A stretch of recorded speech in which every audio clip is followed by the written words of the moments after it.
Episode opens on 10 seconds of castle porn. Oh my, just look at those thick, sturdy ramparts. Sitting, crying, staring, excitement. People who can't follow the only one sample per customer rule. Episode would have survived not showing me a potato boiled in ectoplasm.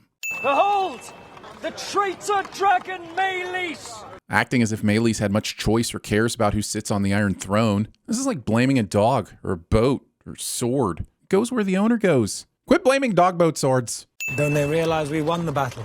Kristen Cole doesn't realize that in war, nobody wins. One side just dies less. Thank you for coming to my Sin Talk. Don't forget to try the slimy potatoes on your way out. The traitor dragon Maylis! I thought the dragons was gods. Homeschooling. It's just me. Well, he's right. But they only brought the head into this starving city, so here's a sin for wasting food.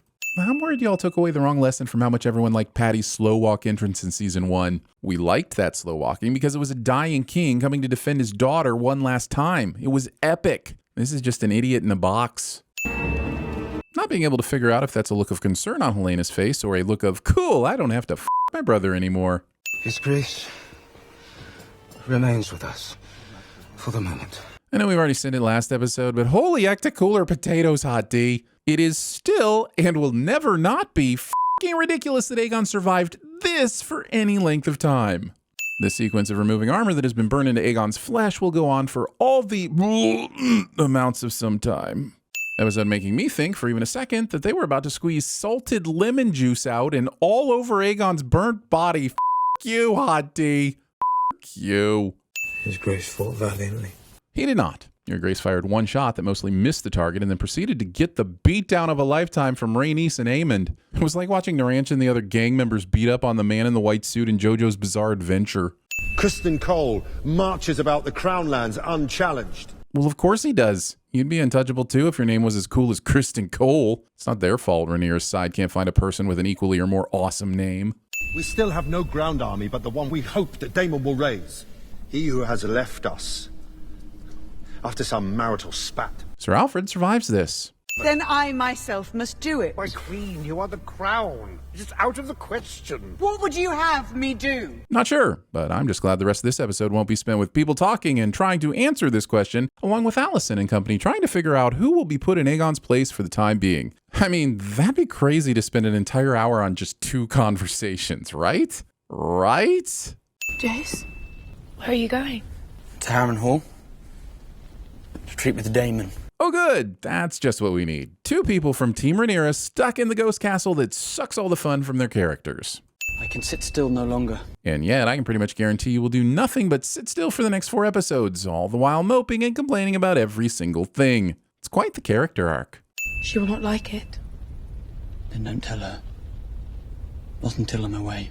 Asking your fiancé to lie to your mother and risk the wrath of her future in-law. Do you want monster-in-law? Because this is how you get monster-in-law. Although, if that gives us Jane Fonda playing a badass warrior of some kind in a future episode, I'm down.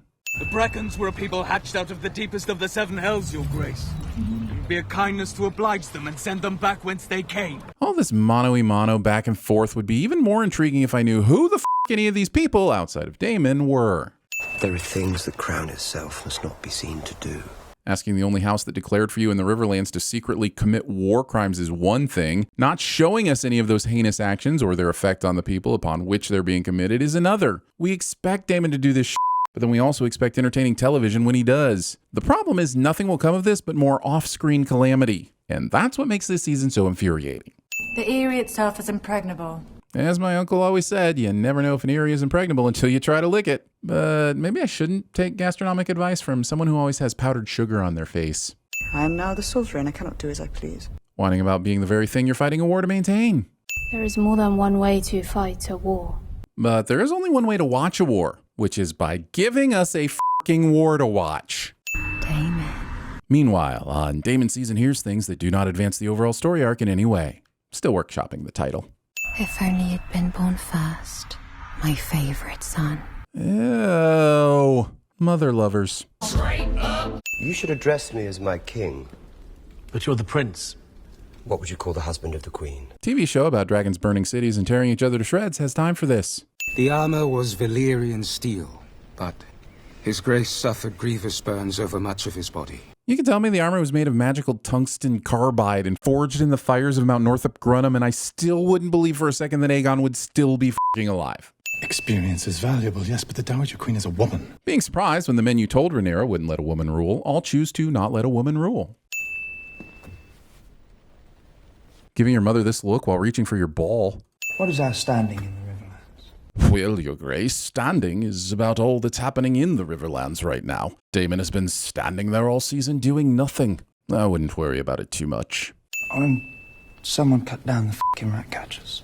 Can we see them cut down the f***ing rat catchers? That would almost qualify as action in this episode. Okay, I don't really want to see them cut down the rat catchers, but I kinda do. For the love of Seymour, someone please get this dog a new owner. Good strategy you've got there. As every riot cop on the force will tell you, the one thing that stops an angry mob is a fierce command to disperse. The wind's rising. Winter's nigh upon us. I realize there's going to be some callbacks to Game of Thrones since this is a spin-off and everything, but also be aware that when you make comments along the line of winter is coming, all you are making me do is want to watch Game of Thrones instead of continuing to watch House of the Dragon. Also, why is this plate so far away from this man? And if it's a community plate, then why doesn't everyone have their own plates in front of them so they're not having to eat directly off of the table? There's just crumbs and shit all over this table, and some poor schmuck will have to clean up later when it all could have been contained on a plate. Chaos! You fear a dragon. Leagues away. I mean, yeah, it's a fucking dragon. I think it would be weirder if they didn't fear the dragon. Because it's a fucking dragon. Do you offer us your protection? I do. And the protection of my uncle. Unkeepable promises. You want Harrenhal? Cool. I actually want to go back to talking about the table. Look at the awkward bumps and borders. Who on earth thought it'd be comfortable to use a door as an eating surface? When you rest your wrist on the edge, you're likely to stab yourself on one of these knobs. Imagine needing a tetanus shot after every meal. Lumberjack who? The realm will suffer if Daemon One-Eye rules. That's one-eyest. My castle is a tomb. Oh, look at Mr. Fancy Pants here bragging about having both a castle and a tomb in one. Some of us can barely pay rent on a studio apartment split with 4 roommates. We'd love a tomb castle. And I know you will never accept the Hightower claim. Not while I live, Your Grace. Believing you might be able to accept a claim as a corpse. Have you any message for him? Tell him I would much like to finish our last conversation. Goody, another conversation. What is it, Sir Simon? Is the pudding now served? Being grumpy about pudding? I don't care what time you wake me up. If there's pudding, I'm gonna be thrilled. That shit is fantastic. Oh, your man is half the kingdom, my prince. Body shaming. Dragon or no, we shall not raise our banners for a tyrant. At least, not for another 3 episodes. What is the mood at the twins? Well, the mood was fine, but you should see how dumb their tables are. You chafed at being prevented from action. Imagine my lot. I'm a dragon rider as well. With a war being fought over my ascension. Complaining like a kid to your kid. I need dragons. My thoughts while watching this episode somehow make their way into this episode. There are records here, surely, of our line. Oh, good. Just what this snooze-fest of a season needed. Paperwork.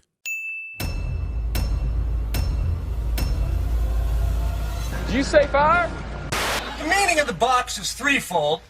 We still have no ground army but the one we hope that Daemon will raise.